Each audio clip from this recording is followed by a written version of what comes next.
मेरी नौकरानी रोज़ मुझे कहती, मालकिन आप नाइट शिफ्ट मत किया करें, आपके हिस्से की सज़ा मुझे भुगतनी पड़ती है। मुझे उसकी बातों की समझ न आई। एक दिन मेरी तबीयत खराब थी तो अपनी जगह किसी और को ड्यूटी देकर मैं अचानक जल्दी घर आ गई तो मेरे कमरे से चीखों की आवाज़ ही आ रही थी। पति तो घर पर था नहीं, मगर जब कमरे का दरवाज़ा खोला तो सामने का मंजर देखकर मेरी रूह कांप गई, क्योंकि कमरे में मेरी छोटी बेटी और वह नौकरानी। मैं कई दिनों से देख रही थी कि नौकरानी बार बार मेरे पास आती थी और कुछ कहे बगैर ही पलट जाती थी। शायद वह मुझसे कोई बात करना चाहती थी। जब मैंने उसे 3-4 बार यही करते देखा तो एक दिन मैंने उससे पूछ ही लिया कि सुनीता, सब ठीक तो है? क्या तुम्हें कोई बात करनी है? मुझे लगा था शायद उसे पैसों की ज़रूरत होगी, क्योंकि अक्सर गरीब लोगों का यही तो समस्या रहती है कि उन्हें हर वक्त बस पैसों की ज़रूरत होती है। तो मैंने इसलिए उससे पूछ लिया कि पैसों की ज़रूरत तो नहीं। तो सुनीता कहने लगी, नहीं नहीं मैडम जी, मुझे पैसों की ज़रूरत नहीं है, बल्कि मैं तो आपसे कोई और बात करना चाहती थी। मुझे उसके चेहरे पर चिंता की लकीरें साफ दिखाई दे रही थी। मैंने उससे कहा कि सुनीता, जल्दी बताओ, मुझे हॉस्पिटल के लिए भी देरी हो रही है। तो सुनीता कहने लगी कि मैं बस आपसे यही कहना चाहती हूँ कि आप नाइट शिफ्ट ना किया करें। मैं चौंक कर और थोड़ा गुस्से से उसे देखा कि उसकी यह बात कहने का क्या मतलब है कि मैं नाइट ड्यूटी ना किया करूं। आखिर वह होती कौन थी मुझे यह सलाह देने वाली? मुझे गुस्से में देखकर वह बगैर कुछ कहे जल्दी से वहाँ से चली गई थी। मैंने सोचा कि शायद मेरे जाने के बाद उसे घर के ज़्यादा काम करने पड़ते होंगे, इसलिए वह ऐसा कह रही है। मुझे वैसे भी काफ़ी दिनों से उसका व्यवहार कुछ बदला बदला सा लग रहा था, इसलिए मैंने सोचा कि मुझे उस पर नज़र रखनी चाहिए और आखिर पता तो चलना चाहिए कि उसके दिमाग में चल क्या रहा है। खैर, उस दिन मैं अस्पताल चली आई। वैसे तो मैं दिन की ड्यूटी ही किया करती थी, लेकिन पिछले 4 साल से मैं नाइट शिफ्ट कर रही थी और मुझे इसमें इसलिए भी कोई समस्या नहीं होती थी कि अब तो बच्चे बड़े हो गए थे और वैसे भी मैंने सुनीता को फुल टाइम के लिए रखा हुआ था कि वह दिन रात हमारे ही घर में रहे, और शाम को तो मेरा पति भी घर पर चला आता था, इसलिए मुझे कोई चिंता नहीं रहती थी। लेकिन पिछले कुछ दिनों से सुनीता के बारे में मुझे अजीबोगरीब से ख्याल आने लगे थे कि कहीं वह मेरी पीठ पीछे कुछ गलत तो ना कर रही हो। अक्सर मैं अपने साथ ही औरतों से बातें सुनती थी कि ऐसे ही कोई औरत अपने घर को अपने नौकरानी के हवाले छोड़कर नौकरी करती थी तो उसके पति ने उसकी नौकरानी से ही अफेयर चला लिया और छुप कर उससे शादी भी कर ली। जब से मैंने यह खबर सुनी थी, मुझे तो किसी भी पल चैन नहीं मिल रहा था।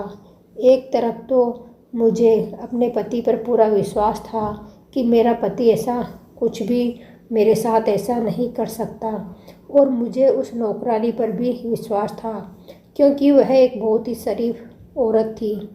लेकिन फिर मैंने सोचा कि किसी को बदलते हुए देर ही कितनी लगती है। मैंने अपने पति और नौकरानी पर नज़र रखने का फैसला कर लिया। मैं सुबह देर तक सोए रहती थी, इसलिए मेरे पति सुनीता के हाथ का ही नाश्ता करके चले जाते थे। मैंने सोचा कि मुझे खुद उठकर उनको नाश्ता बनाकर देना चाहिए, लेकिन सारी रात ड्यूटी करने के बाद मैं इतनी थक जाती थी कि जब मैं 6 बजे लौटकर घर आती तो गहरी नींद सो जाती थी और फिर उठने का मन ही नहीं करता था। 6 बजे की सोई मैं दोपहर 2 बजे उठा करती थी। लंच करने के बाद मैं अपने प्राइवेट क्लिनिक पर बैठ जाया करती थी, क्योंकि अस्पताल की नौकरी के अलावा मैंने एक प्राइवेट क्लिनिक भी बना रखा था, जिसमें मैं गरीब लोगों का मुफ्त में इलाज किया करती थी। क्लिनिक से आने के बाद शाम की चाय पीने के बाद मैं अस्पताल चली जाया करती थी। कभी कभी मेरे पति मुझसे शिकायत भी करते कि अंजलि, तुमने तो अपनी ज़िंदगी को इतना बिजी कर लिया है कि उसमें मेरे लिए टाइम ही नहीं है। आखिर मुझे भी तुम्हारी ज़रूरत महसूस होती है। लेकिन मेरे पति बहुत अच्छे थे। मैं उन्हें बहुत जल्दी मना लिया करती थी और वह भी मेरी बात को समझ जाया करते थे।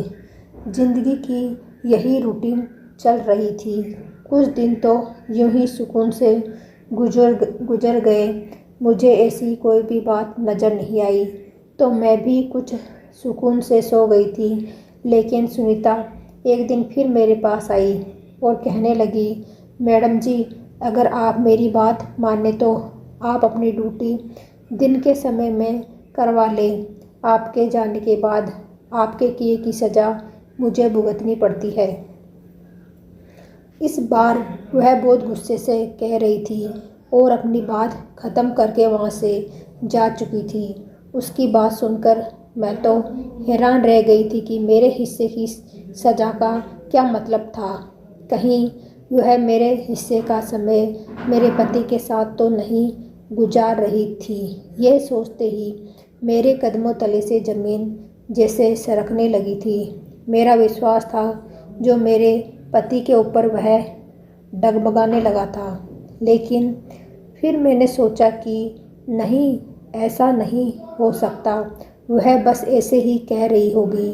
लेकिन फिर भी मुझे जानना तो चाहिए कि आखिर उसकी इस बार बार की जिद के पीछे मकसद क्या था कि मैं नाइट शिफ्ट ना करूं, दिन की ड्यूटी करवा लूं। मैं एक डॉक्टर थी और मैंने सारी ज़िंदगी ईमानदारी से काम किया था और अभी कोई एक्स्ट्रा फेवर या किसी का एहसान नहीं लिया था। अस्पताल वाले जो भी ड्यूटी लगाते हैं मैं खुशी से उसे स्वीकार करती थी और पूरी लगन से उसको निभाती भी थी। अभी भी नाइट शिफ्ट के लिए बात कर रखी थी कि मैं नाइट ड्यूटी कर लूँगी, मुझे कोई दिक्कत नहीं है। और अब मैं इसे अचानक से छोड़ नहीं सकती थी। मेरी बात खराब हो जाती।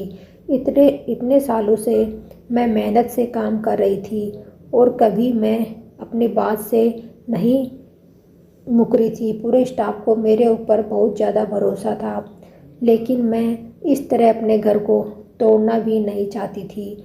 मैंने सोचा कि कुछ ना कुछ तो करना ही होगा। सुनीता मेरे घर पर पिछले 1 साल से नौकरी कर रही थी और इतने अरसे के दौरान ना तो उससे मुझे कोई शिकायत हुई थी और ना ही मुझे उससे। वह एक विधवा औरत थी जिसके 2 बच्चे थे, जिनको पालने की खातिर वह मेरे घर पर नौकरी करती थी। मैंने उसे नौकरी के पहले दिन ही कह दिया था कि तुम्हें 24 घंटे के लिए यहीं पर रहना होगा। उसके बच्चों की टेंशन नहीं थी, क्योंकि उसके बच्चों की देखभाल करने के लिए उसके माँ बाप थे और वह गांव में रहते थे। वह अकेले ही हमारे घर पर रहती थी। जो भी तनख्वाह से मिलती थी वह अपने गांव अपने बच्चों की देखभाल के लिए भेज दिया करती थी। हालांकि मैंने उसे कई बार कहा भी था कि अगर तुम चाहो तो अपने बच्चों को भी यहाँ पर बुला सकती हो, जहाँ तुम रहती हो वहाँ पर तुम्हारे बच्चे भी रह लेंगे। मगर ना जाने क्या बात थी कि वह मना कर देती थी। उसके साथ समय बहुत अच्छा गुजर रहा था। आज तक उसने कभी किसी की शिकायत नहीं की थी। लेकिन अब पिछले कुछ दिनों से मैं देख रही थी कि उसका व्यवहार अजीब सा हो गया है। वह बस हर वक्त मुझसे एक ही बात करती थी कि मैडम जी, अपनी ड्यूटी दिन के समय करवा ले। रात को घर पर रहा करो। मुझे कुछ समझ नहीं आती थी, आखिर रात को ऐसा घर पर क्या होता है जिसकी वजह से वह इतना घबरा कर मुझे यह बात कहती थी। एक दिन ऐसा हुआ कि मैं ऑन ड्यूटी थी कि अचानक एक नर्स मुझे आकर कहने लगी कि कोई औरत है, बड़ी दूर से आपसे मिलने आई है। मैंने पूछा क्या वह कोई मरीज है, क्योंकि इस वक्त मेरी ड्यूटी इमरजेंसी में थी। तो वह कहने लगी नहीं, वह आपकी कोई रिश्तेदार है। मैं हैरान होते हुए बाहर आई कि मेरी कौन सी रिश्तेदार इस वक्त मुझसे मिलने अस्पताल आ सकती है। मैं बाहर गई तो एक अनजान औरत को सामने खड़ा पाया। मैं हैरत के मारे देखकर पूछा आप कौन हैं और मुझसे क्यों मिलना चाहती है। तो वह कहने लगी क्या आप ही डॉक्टर अंजलि है। मैंने कहा जी हाँ, मैं ही डॉक्टर अंजलि हूँ। मेरी बात सुनकर उसने एकदम से मोबाइल का कैमरा निकाला और मेरी तस्वीर खींचकर अचानक से भाग गई। मुझे तो कुछ सेकंड के लिए समझ ही नहीं आया कि मेरे साथ हुआ क्या, और जब तक मैं समझती वह मुझसे दूर भाग चुकी थी। मैं जल्दी से उसके पीछे भागी कि उससे पूछ सकूं कि उसने मेरी तस्वीर क्यों खींची है और आखिर वह है कौन। लेकिन वह बहुत तेज़ी से भागती हुई मुझसे बहुत दूर जा चुकी थी। मैं परेशान होते हुए वापस आ गई और सोचने लगी हे भगवान, यह मेरे साथ क्या चल रहा है। कौन थी वो औरत और यहाँ क्यों आई थी। पता नहीं क्यों मुझे बहुत बड़ी गड़बड़ का एहसास हो रहा था, जैसे कुछ बुरा होने वाला हो। मेरी छठी इस बार मुझे इशारे दे रही थी कि शायद मेरी ज़िंदगी में कुछ तो बहुत गलत होने वाला है। मैं यह बात जानती थी कि मैं अपने घर वालों और अपने पति को बहुत ज़्यादा नज़रअंदाज कर रही हूँ, क्योंकि रात को ड्यूटी बहुत थका देने वाली होती है और सुबह तक मैं लेट से उठती थी। जब मैं सोकर उठी तब तक मेरे पति ऑफिस के लिए निकल चुके होते थे, और जब रात को मैं ड्यूटी पर जाना होता था तब तक वह ऑफिस से आते ही नहीं थे। अजीब सी ज़िंदगी हो गई थी। काफ़ी दिनों से मेरे पति से तो मेरी बातचीत ही नहीं हो पा रही थी। मुझे इस बात का एहसास हुआ तो मैंने फ़ौरन से अपना मोबाइल निकाला और अपने पति को कॉल करने लगी। मैंने सोचा कम से कम फ़ोन पर ही बात कर लूं, लेकिन मेरे पति मेरा फ़ोन नहीं उठा रहे थे। फिर मैं उनके ऑफिस के नंबर पर कॉल किया तो उनकी सेक्रेटरी ने बताया कि वह तो पिछले कई दिनों से दफ्तर ही नहीं आ रहे। सेक्रेटरी की बात सुनकर तो मैं हैरान रह गई थी। मुझे तो कुछ खबर ही नहीं थी कि वह दफ्तर जा भी रहे हैं या नहीं। लेकिन परेशानी वाली बात तो यह थी कि वो रोज़ाना घर से दफ्तर के लिए निकलते थे, फिर ऐसे कैसे वह कहीं जा सकते हैं। अगले दिन मैंने सोचा कि मैं छुट्टी कर लेती हूँ। जब मैं यह बात घर में बताई तो सब बहुत खुश हुए। ख़ास तौर पर मेरी नौकरानी सुनीता के चेहरे पर तो सच्ची खुशी के हाव भाव नज़र आ रहे थे।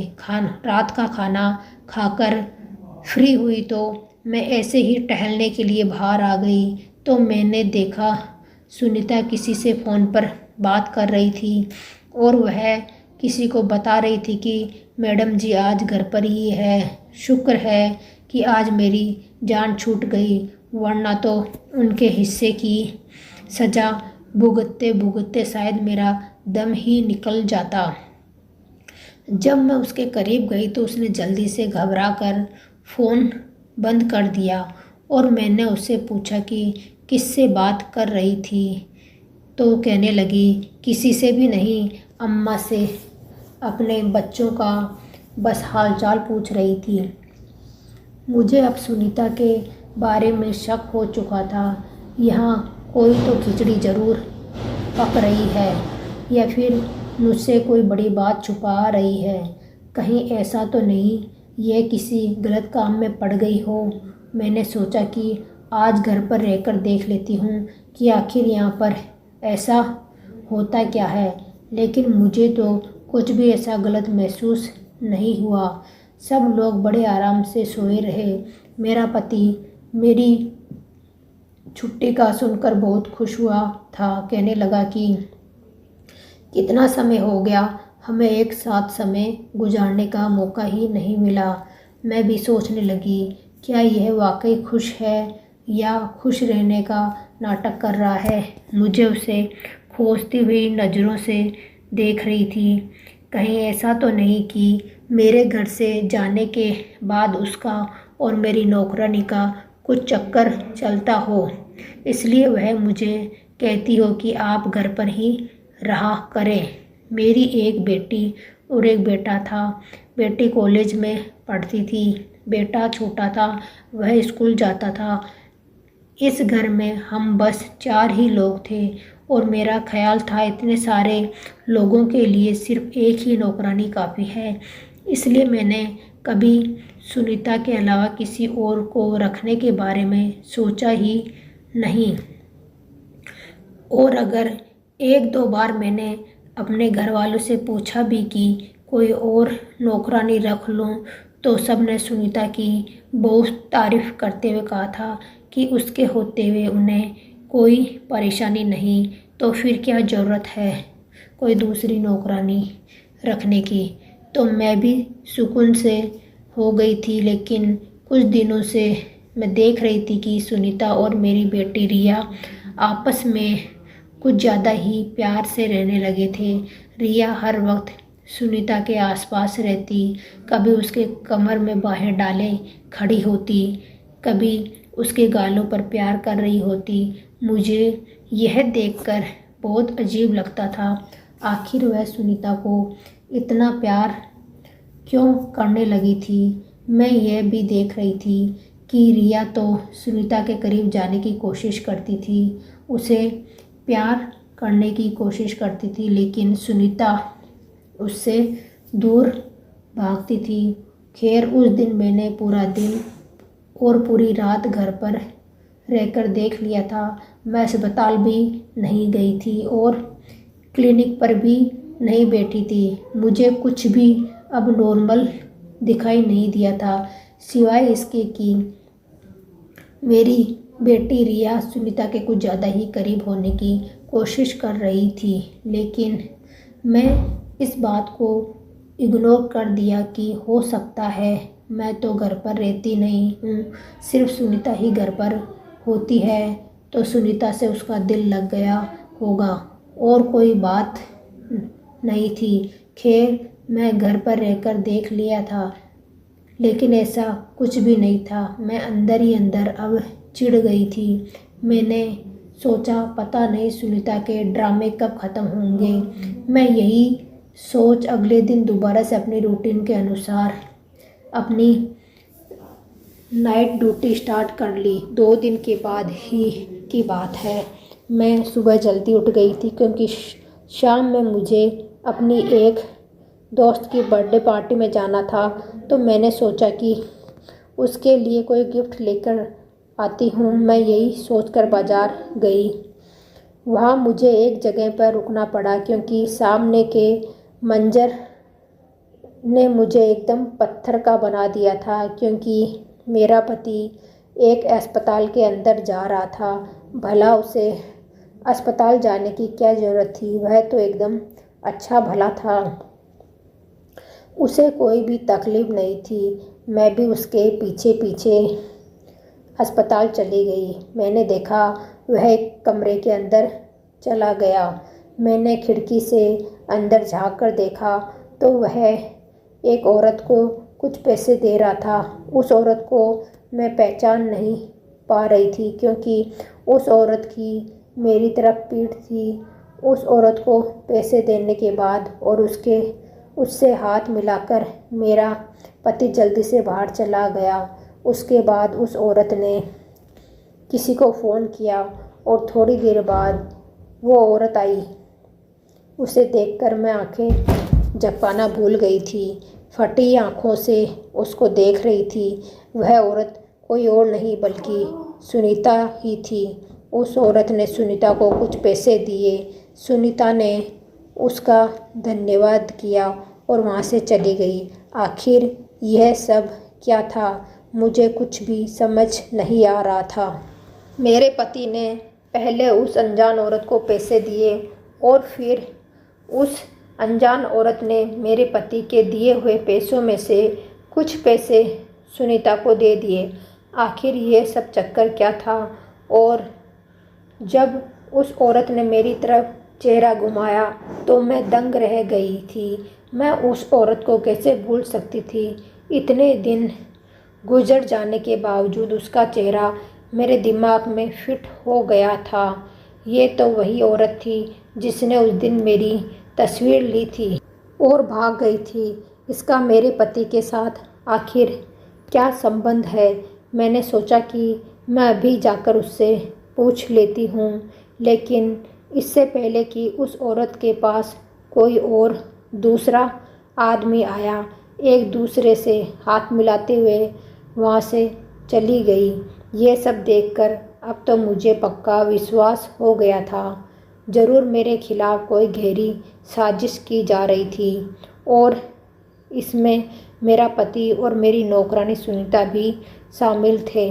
मैंने फैसला कर लिया था, आज मैं इन दोनों को रंगे हाथों पकड़ कर ही रहूँगी। रात को जब मैं नाइट ड्यूटी के लिए जाने लगी तो उस समय तक मेरे पति भी घर आ चुके थे और मुझे कहने लगे कि मैं भी तुम्हारे साथ ही निकलता हूँ, मुझे एक ज़रूरी काम से शहर से बाहर जाना है। मैं परेशान हो गई कि आज अगर यह भी घर से बाहर रहेंगे तो फिर मैं इन्हें रंगे हाथों कैसे पकड़ूंगी। लेकिन फिर मैंने सोचा कि चलो कोई नहीं, आज नहीं तो फिर किसी और दिन मैं हकीकत मालूम करके ही रहूँगी। अस्पताल में भी अपने ख्यालों में ही खोई रही। सोच सोच कर मेरा दिमाग फटने लगा। मेरे सर में तेज दर्द होने लगा। सर्जन डॉक्टर राउंड पर आए तो मेरी ख़राब तबीयत देखकर कहने लगे, मेरा ख्याल है कि आप नाइट ड्यूटी नहीं दे सकेंगे, आपको घर चले जाना चाहिए। सर में इतनी तेज़ दर्द था कि मुझे भी लग रहा था कि मैं यहाँ अब और ज़्यादा नहीं रह सकती, वरना मेरी तबीयत और ज़्यादा ख़राब हो जाएगी। मैं अपनी जगह किसी दूसरी डॉक्टर को ड्यूटी दी और बगैर बताए घर चली आई। आज से पहले मैं कभी यूँ अचानक रात के समय घर पर नहीं आई थी। अचानक दरवाज़ा बंद था। मैंने सोचा उन लोगों को जगाने से अच्छा है मैं खुद ही अपनी चाबी से दरवाज़ा खोल लूँ। अंदर दाखिल होते ही मुझे अंदाज़ा हो गया शायद मेरे पति अभी तक घर वापस नहीं लौटे थे, क्योंकि उनकी गाड़ी वहाँ पर नहीं थी। मैं चुपचाप अपने कमरे की तरफ बढ़ने ही लगी थी कि अचानक मुझे चीखों की आवाज़ सुनाई दी। आवाज़ ऊपर से आ रही थी। मैं भागते हुए ऊपर गई तो चीखों की आवाज़ अभी भी मेरी छोटी बेटी के कमरे से आ रही थी। मैंने आगे बढ़कर दरवाज़ा खोलने लगी। एकदम से दरवाज़ा खुला। सामने का मंजर देखकर तो मेरी खुद की चीखें निकल गई, क्योंकि वह मंजर ही ऐसा था जिसने मुझे हिलाकर रख दिया था। मैंने देखा कि मेरी बेटी मेरी नौकरानी को बुरी तरह से पीट रही थी और वह चीखों की आवाज़ भी मेरी नौकरानी सुनीता की ही थी। मैं जल्दी से आगे बढ़कर उसे हटाया तो वह भी मुझे देखकर परेशान हो गई।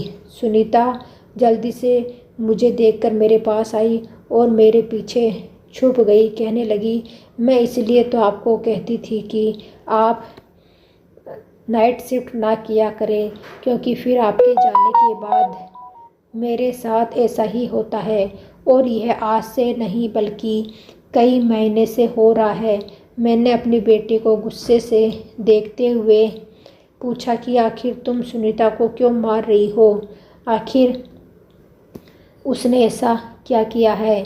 जो तुम उसे इतनी बुरी तरीके से पीट रही थी। तो मेरी बेटी ने आगे बढ़कर मुझे भी एक जोर का धक्का दिया। कहने लगी, आप हम माँ बेटी के बीच में मत बोलो। आप जो भी है यहाँ से चले जाए। उसकी हालत अजीब सी हो रही थी। मैं फटी फटी आंखों से अपनी बेटी को देख रही थी। वह यह क्या बक रही थी। मैंने कहा, यह तुम क्या कह रही हो? मैं तुम्हारी माँ हूँ, ये तुम्हारी माँ नहीं है। मुझे लग रहा था जैसे वह अपने होशो हवास में नहीं है। दूसरी तरफ सुनीता बहुत बुरी तरह से डरी हुई थी। उधर रिया की हालत भी खराब होने लगी थी। वह गुस्से के मारे कमरे का सामान इधर उधर फेंकने लगी थी। मुझे लगा कि कहीं वह अपने आप को नुकसान न पहुंचा ले। मैंने जल्दी से अपने साथ लाए बैग में से नींद का इंजेक्शन निकाला और रिया को लगा दिया। वह अब सुकून से बेड पर लेटी हुई सो रही थी और मैं ये सब सूरत हाल से बहुत ज़्यादा परेशान हो चुकी थी। सुनीता अलग डरी डरी सी खड़ी हुई थी। मुझे समझ नहीं आ रहा था कि आखिर ये सब हो क्या रहा है। मैंने सुनीता से पूछा कि यह सब क्या है और कब से हो रहा है और तुमने मुझे बताया क्यों नहीं? तो वह कहने लगी कि आप मेरे साथ आए तो मैं आपको सब कुछ बताती हूँ। मैं अपनी बेटी को देख देख कर परेशान हो रही थी कि आखिर उसे क्या हो गया है। वह मुझे पहचानने से इनकार क्यों कर रही है। सुनीता कमरे से निकलकर नीचे की तरफ ऐसे भाग कर आई थी जैसे एक मिनट भी यहाँ पर रुकी तो कहीं वह उसे फिर से ना पकड़ ले। मैं भी परेशान होती हुई नीचे आ गई तो वह कहने लगी कि यह सब कुछ जो भी आपने देखा है वह आपकी वजह से ही हो रहा है। मैंने कितनी बार आपको कहा कि आप नाइट शिफ्ट ना किया करें, आप रात को घर पर रहा करें, मगर आप तो कुछ सुनने को तैयार ही नहीं थी। आप याद करें कि आपने आखिरी बार कब बच्चों के साथ बैठकर उन्हें प्यार किया था या उनके दिल की कोई बात सुनी थी। उसकी बात सुनकर एक पल के लिए मैं चुप हो गई क्योंकि वह सच कह रही थी। मुझे बचपन से ही डॉक्टर बनने का बहुत शौक़ था, इसलिए मैंने बहुत मुश्किलों के बाद अपने इस शौक़ को पूरा किया था। मेरे पति बहुत अच्छे थे और मेरे इस शौक़ के बारे में अच्छी तरह जानते थे, इसलिए उन्होंने शादी के बाद भी मुझे पढ़ने से नहीं रोका और बच्चे होने के बाद उन्होंने मुझे नौकरी करने की भी अनुमति दे दी। और शुरू से ही मेरे बच्चे को नौकरों ने नौक पाले थे। मैं भी अपनी पूरी कोशिश करती थी कि अपने बच्चों को समय दे सकूं, लेकिन एक डॉक्टर होने के नाते मेरी बहुत ज़्यादा जिम्मेदारियां होती थी और मेरा ज़्यादातर समय अस्पताल में ही गुजरता था। लेकिन उसके बावजूद मैं हमेशा कोशिश करती थी कि अपने बच्चों को एक अच्छी परवरिश और उन्हें अच्छी शिक्षा दे सकूं। हालांकि मैं उन्हें ज़्यादा समय नहीं दे पाती, मगर इसका मतलब यह तो नहीं कि मैं उन पर ध्यान नहीं देती थी और उनसे प्यार नहीं करती थी। सुनीता कहने लगी कि आपके व्यवहार से रिया धीरे धीरे डिप्रेशन का शिकार होने लगी थी। उसे माँ बाप के प्यार की सख्त ज़रूरत थी जो उसे नहीं मिल पा रहा था क्योंकि उसके माँ बाप के पास उसके लिए समय नहीं था। मगर वह छोटी है, कॉलेज में गलत संगत में पढ़कर गलत आदतों का शिकार हो गई है। उसे माँ के प्यार की ज़रूरत थी जो नहीं मिली तो वह दिमाग की मरीज बन गई। वह अपने अंदर की फ्रस्ट्रेशन और गुस्सा मुझे मार पीट कर निकालती है।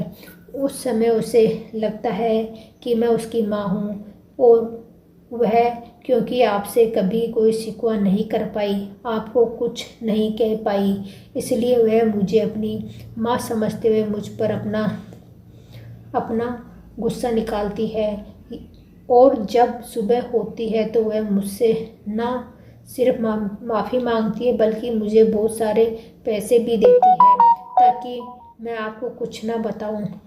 मैडम जी, मैं गरीब हूँ, बच्चों का और बूढ़े माँ बाप का पेट मैं अकेले पालती हूँ।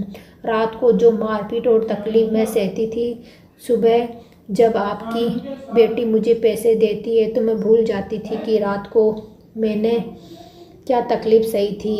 एक बार दिन में जब रिया मुझसे माफ़ी मांग रही थी और मुझे पैसे देने लगी तो मैं रिया से कहा, रिया तुम मेरे ऊपर बहुत जुल्म करती हो, मुझे तुम्हारे पैसे नहीं चाहिए, मैं तुम्हारी माँ को तुम्हारी सारी बातें बता दूंगी, तुम पागल हो, तुम्हें तुम्हारी माँ पागल खाने में डाल देगी, तब तुम्हारी अक्ल ठिकाने आएगी। पागल खाने का नाम सुनकर रिया डर गई और उसी डर में उसने मुझे धमकाना शुरू कर दिया कि अगर तुमने मेरी माँ को कुछ भी बताया तो मैं तुम्हारी जान भी ले लूँगी।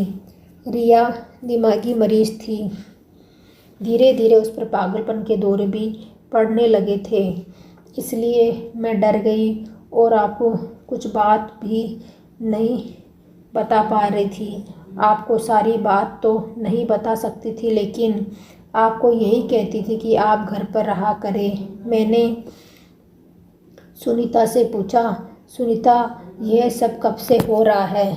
सुनीता ने मुझे बताया कि मैडम जी यह पिछले 1 साल से चल रहा है। रिया का व्यवहार मेरे प्रति अभी आग तो कभी पानी की तरह होता है, कभी कभी लाड और प्यार से जिद करती है तो कभी कभी अपना सारा गुस्सा मेरे ऊपर निकाल देती है, तो कभी सारी रात मुझे अपने मनपसंद खाने बनवाकर मेरे हाथों से खाने की जिद करती है।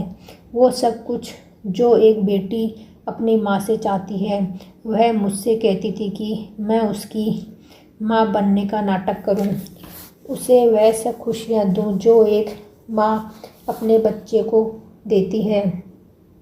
और जब मैं उसकी जिद पूरी करने से मना कर देती तो वह गुस्से में पागल हो जाती और मुझे पीटने लगती। सुनीता की बातें सुनकर मुझे अब समझ आया कि सुनीता क्यों कहती थी कि मैडम जी आपके हिस्से की सज़ा मुझे भुगतनी पड़ती है, क्योंकि शायद वह सारा गुस्सा मेरे लिए होता था जो मेरी बेटी सुनीता पर निकाल देती थी। मैं तो कभी सोच भी नहीं सकती थी कि मेरे बच्चों के साथ यह सब चल रहा होगा।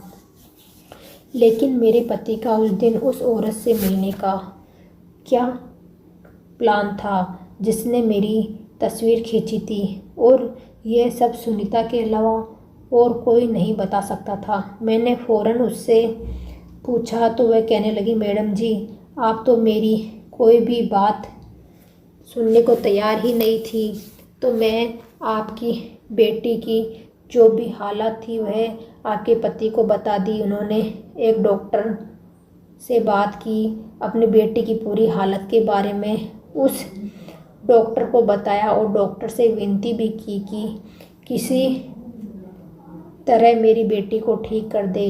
आपके पति नहीं चाहते थे कि आपको इस सारे मामले के बारे में पता चले और आप गिल्टी फील करें। वह औरत वही डॉक्टर थी। आपके पति ने उस डॉक्टर से हाथ जोड़कर विनती की थी कि मेरी पत्नी को इस बारे में कुछ नहीं पता चलना चाहिए। वह भी एक डॉक्टर है और दिन रात लोगों की सेवा करती है। मैं चाहता हूँ कि मेरी पत्नी यह सब कुछ जानने से पहले ही मेरी बेटी ठीक हो जाए।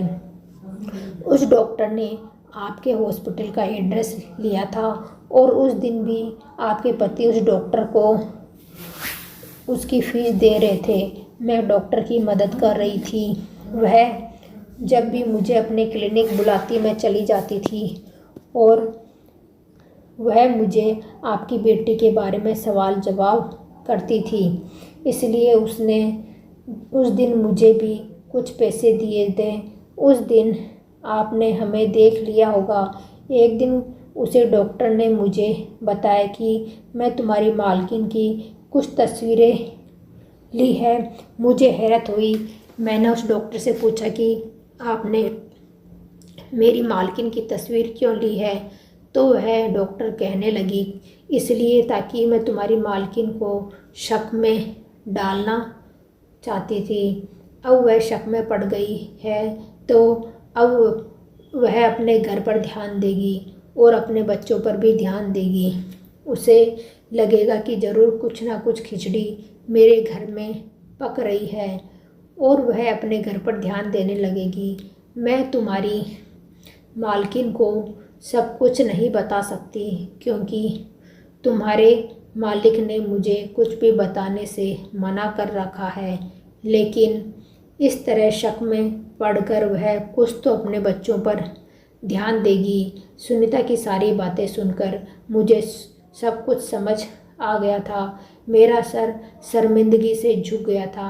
अपने शौक़ को पूरा करते करते मैं अपने बच्चों और अपने परिवार को इग्नोर कर बैठी थी। मेरे 2 बच्चे थे और कैसे पले बड़े मुझे कुछ होश नहीं था। मेरी बच्ची शुरू से ही अपने आप में मगन रहने लगी थी और मैंने कभी उस पर ध्यान ही नहीं दिया जिसकी वह हकदार थी, लेकिन मैं नहीं जानती थी कि उसका यह नतीजा निकल सकता है। उस वक्त मुझे समझ आ गया कि हम माँ बाप को अपने कैरियर के पीछे इतना भी पागल नहीं होना चाहिए कि अपने बच्चों को ही भुला दें। मेरे पति को मुझसे बहुत मोहब्बत थी, इसलिए वह नहीं चाहते थे कि मैं पछतावे की आग में जलूं। इसलिए वह खुद सारे मामले ठीक करना चाह रहे थे, मगर मैं जब समझ गई थी कि शायद उस डॉक्टर के अलावा मुझे भी अपना किरदार निभाना होगा, मैंने कुछ समय के लिए छुट्टी ले ली ताकि अपने घर अपने बच्चों को समय दे सकूं। और हम सब ने मिलकर मेरी छोटी बेटी को ठीक कर लिया और मैं भी उस दिन के बाद दिन की ड्यूटी लगवा ली, सुबह 10 बजे से शाम 4 बजे तक, ताकि मेरे बच्चों को मैं कुछ समय दे सकूं। अगर आपको हमारी कहानी पसंद आई हो तो वीडियो को लाइक करें, चैनल को सब्सक्राइब करें। धन्यवाद।